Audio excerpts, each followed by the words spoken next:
প্রবর্তক নারায়ণ তুমি নাথময়ী নাথবন্ত শরণ সত্র রসায় দিয়া দূর রামায় করা দয়া মুখ ভগবন্ত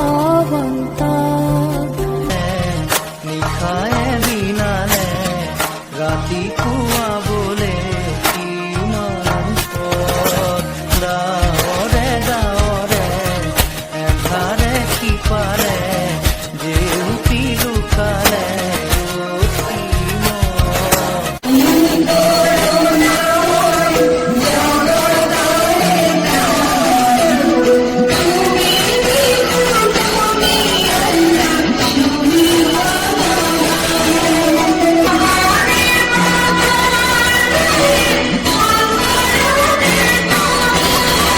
দেখা পালো তোমাৰ ছবি ধৰা দিলা গোপনে আহি হিয়াৰ কুমাৰ হতে বহু যুগৰে নাচো দুগৰাকী বৃত্তি পাইছে চাৰ্টিফিকেট ৰাখি পইচা পোৱা নাই চাৰ্টিফিকেট ৰাখি ইমান ল'ৰা ছোৱালীৰ মাজত প্ৰথমবাৰৰ কাৰণে যদি আমাৰ শিশুৱে বৃত্তি পাইছে শিক্ষক শিক্ষয়িত্ৰীখিনিকো ধন্যবাদ জনাইছো তেওঁ এই বছৰ আমি এপ্ৰিলৰ 1 তাৰিখৰ পৰাই অহা বছৰৰ বৃত্তিৰ কাৰণে থাকিব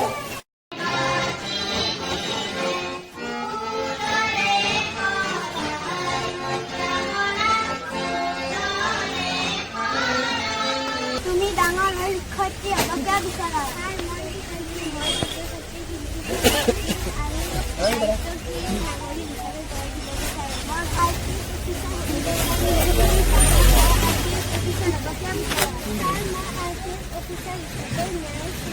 আৰু সুৰক্ষা ব্যৱস্থা ৰাখি ভাৰতত অপৰাধ মুক্ত কৰিব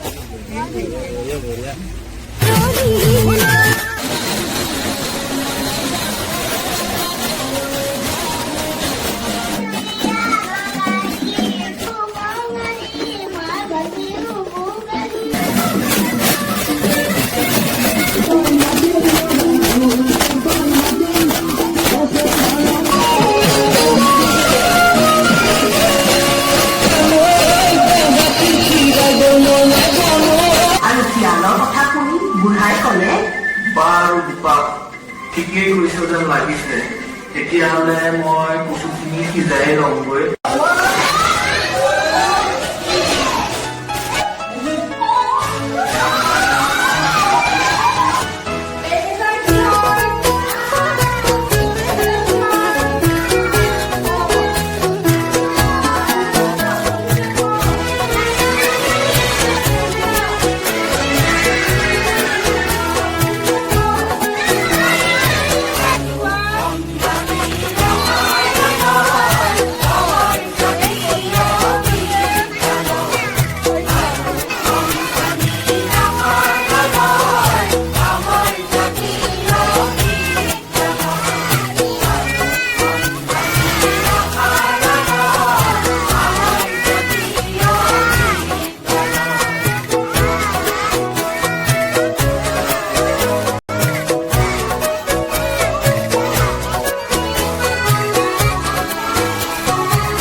শ্বপিং মল, পুলিচ থানা, গতিকে আমি গ্ৰীষ্মকালীন বন্ধত ছাত্ৰ ছাত্ৰীসকলক গৃহ কাৰ্য দিবৰ কাৰণে পোষ্ট অফিচ মানিলো কি তেওঁলোকক আজি চাক্ষুষ প্ৰমাণিক এটা ৰূপত দেখাবৰ কাৰণে আপোনালোকলৈ ইয়ালৈ আনিছো আৰু আমি অতি সৌভাগ্যৱান বুলি ভাবিছো সন্মানীয় মহেশ দাস ছাৰ আমাৰ মাজত আছে হাজো আঞ্চলিক জাতীয় বিদ্যালয়ৰ ছাত্ৰ অংকিত প্ৰতিম দাসে ফুলাম গামোচাৰে ছাৰক আদৰণি জনাব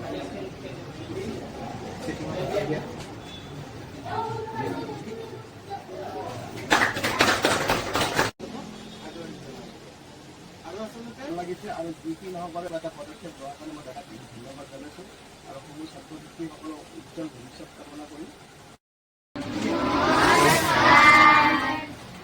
আমি আচলতে হাজো আঞ্চলিক জাতীয় বিদ্যালয়ৰ তৰফৰ পৰা আমাৰ আজি সৌভাগ্যৰ কথা ছাত্ৰ ছাত্ৰীসকলক আচলতে যেতিয়া আমি গ্ৰীষ্মকালীন বন্ধ দিওঁ এই গ্ৰীষ্মকালীন বন্ধত ছাত্ৰ ছাত্ৰীসকলে যিবিলাক গৃহ কাৰ্য তেওঁলোকে কৰে আমি আচলতে এনেই দিওঁ গৃহ কাৰ্যবিলাক আৰু মাক দেউতাকে গৃহ কাৰ্য কৰিবলগীয়া হয় আমি আজি ছাত্ৰ ছাত্ৰীসকলক এইবাৰ বিশেষ বুজা দিয়া নাই আমাৰ হাজোত থকা অনুষ্ঠান কিছুমান যিবিলাক আমি পেপাৰে পত্ৰই পাওঁ টিভিত দেখা পাওঁ কিন্তু ব্যৱহাৰিক জ্ঞান হিচাপে তেওঁলোকৰ ওচৰত যোৱাৰ সৌভাগ্য নহয় আৰু এই ছাত্ৰ ছাত্ৰীসকলৰ লগত আমাৰ সন্মানীয় বিবিয়া খুৰীয়া বাইদেউ পিংকী বাইদেউ দীপ্তি বাইদেউ মই নিজে সচিব হিচাপে আৰু ৰাজকুমাৰ ছাৰো আহিছে আমি প্ৰথমতে আমাৰ হাজোৰ এটি পুৰণি অভাৱ পূৰণ কৰা শ্ৰদ্ধাৰ দীপংকৰ মজুমদাৰ দেৱৰ নেতৃত্বত আমাৰ সাংবাদিক সন্থাই এটা প্ৰেছ ক্লাব মুকলি কৰিছে হাজোবাসীৰ বাবে আৰু এই প্ৰেছ ক্লাবৰ জৰিয়তে তেখেতসকলে আমাক ৰাইজক সেৱা আগবঢ়াই আহিছে ৰাইজৰ প্ৰকৃত প্ৰতিচ্ছবি এখন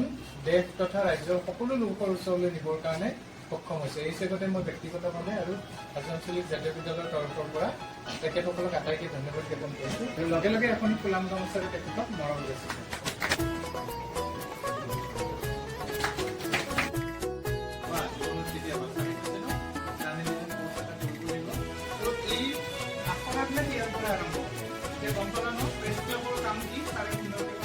ইয়াৰ পৰাই গোটেই সংবাদ মাধ্যমৰ বাতৰিবিলাক যায় ইলেক্ট্ৰনিক মিডিয়া মানে টিভি যিবিলাক ডিজিটেল চুপাৰ দেখাব প্ৰিণ্ট মিডিয়া মানে যিবিলাক বাতৰি কাকত যোগে প্ৰকাশ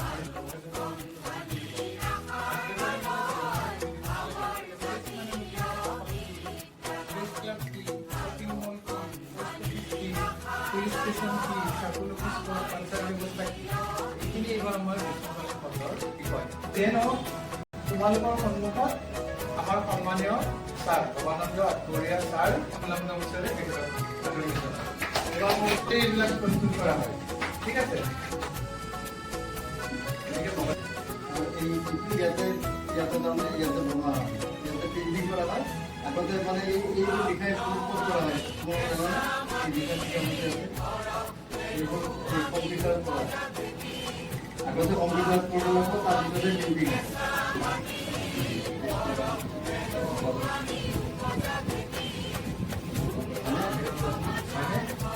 Ya, ini nak konsumsi dari apa? Pakai itu aja dulu, no? Punya produk apa kalau ada? Ah, nice.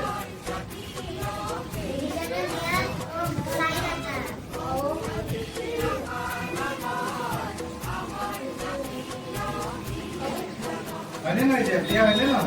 Ini yang mana? Dia boleh sih nak je.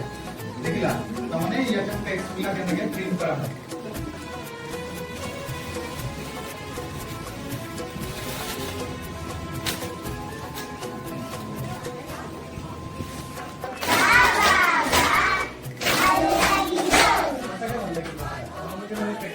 দেখিলে বৰ ভাল লাগিল গতিকে আপোনাক ধন্যবাদ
খুন্দে বুকু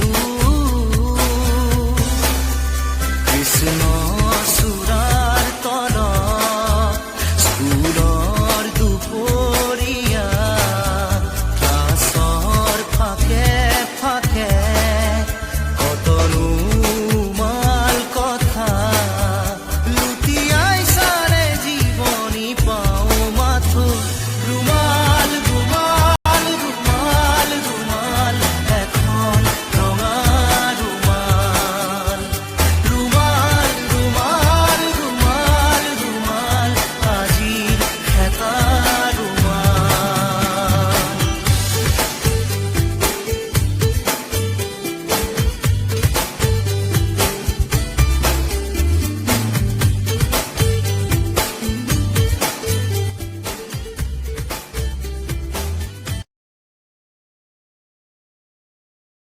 নমস্কাৰ, মোৰ নাম শ্ৰী কৃষ্টি ওজা। মই চতুৰ্থ শ্ৰেণীত পঢ়োঁ। মই হাজো আঞ্চলিক জাতীয় বিদ্যালয়ৰ ছাত্ৰী। নমস্কাৰ, মোৰ নাম শ্ৰী অংকিত প্ৰতিম দাস। আজি আমি এটা বিজ্ঞানৰ পৰীক্ষা কৰিবলৈ ওলাইছো। ইয়াৰ আহিলাবোৰৰ নাম হ'ল এটা কাঁচৰ গিলাচ, এখন চামুচ, অলপ চেনি, এটা মাৰ্কাৰ আৰু অলপ পানী। পৰীক্ষাটোত সামগ্ৰী লাগিব এটা কাঁচৰ গিলাচ, অলপ পানী, এডাল মাৰ্কাৰ, অলপ চেনি আৰু এখন চামুচ। এতিয়া মই পৰীক্ষাটো কৰিবলৈ ওলাইছো। প্ৰথমে ইয়াত আমি অলপ পানী দিম।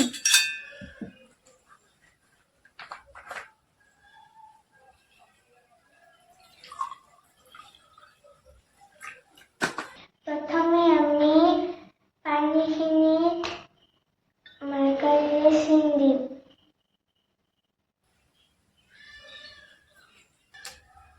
এতিয়া আমি ইয়াত অলপ চেনি দিম। তাৰ পাছত আমি অলপ চেনি মিহলাই দিম।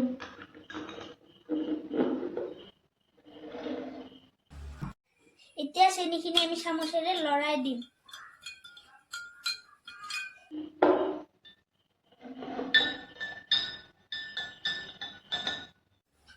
এতিয়া আমি চেনিখিনি লাৰি দিওঁতে দেখিবলৈ পাম যে চেনিখিনি মিহলি হৈ গৈছে পানীত চেনিখিনি মিহলি হৈ গৈছে আৰু ইয়াৰ আয়তনো বঢ়া নাই। এতিয়া পানীৰ আয়তন বঢ়া নাই আমি ইয়াৰ পৰা বুজিলো যে পানীৰ কণিকাবোৰৰ মাজত চেনিৰ কণিকাবোৰ সোমাই গৈছে। পানীৰ কণিকাবোৰৰ মাজত চেনিৰ কণিকাবোৰ সোমাই গৈছে। নমস্কাৰ।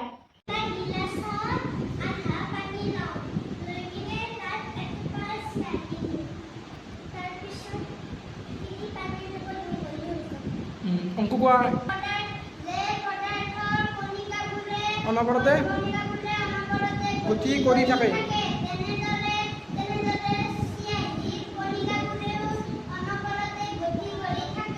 আৰু সেইবাবে চিয়াহীৰ কণিকাবোৰ পানীৰ কণিকাবোৰৰ ভিতৰত সোমাই পৰে আৰু সেইবাবে চিয়াহীখিনি পানীৰ লগত মিহলি হ'ল। এইবাৰ আমি দেখিবলৈ পাম যে মাটিৰ বুৰবুৰণি উঠিছে। মাটিৰ কণিকাবোৰৰ মাজত ফাঁক থাকে, সেই ফাঁকবোৰত বায়ু সোমাই থাকে, সেইবাবে বুৰবুৰণিৰ সৃষ্টি হৈছে।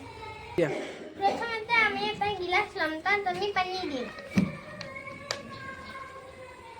তাৰপিছত আমি মাটিৰ এটা শুকান চপৰা দিম। তাৰপিছত কি হ'ব? তাৰপিছত আমি দেখা পাম যে